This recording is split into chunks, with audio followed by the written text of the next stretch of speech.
तर मनोज जरांगे यांनी केलेल्या वक्तव्यासंदर्भात पुढची बातमी। एकही आरोपी सुटला तर राज्य खटक्यात बंद करून टाकेन। न्यायासाठी देशमुख कुटुंब मुख्यमंत्र्यांच्या दारात गेलं। मुख्यमंत्र्यांनी देशमुख कुटुंबांच्या मागण्या मान्य कराव्या। खंडणीमुळेच ही हत्या झालेली आहे असं मनोज जरांगे यांनी वक्तव्य केलेलं आहे। तर वाल्मिक कराडवरही मकोका लावा अशी मागणी केली आहे।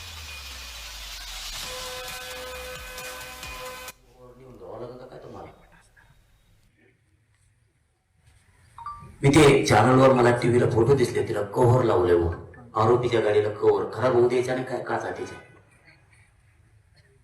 तिथला पीआय खूप काळजी घेतो वाटतं गाडीची। वारे फडणवीस, आरोपीच्या गाड्याला पांघरून घालताय तुम्ही। मग येता येता त्या खंडणीतल्या आरोपीला आणि खुनातल्या आरोपीला कपडे घेतले होते का काय? आहे येताना कपडे अंगात नवे होते त्यांच्या, तुम्हीच घेतले काय होते?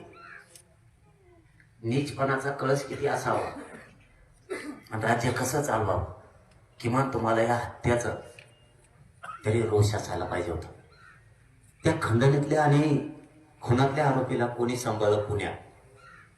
तो गाडीवाला कुठे हे मध्ये टाकणं कुटुंब म्हणता क्षणी गरजेचं होतं।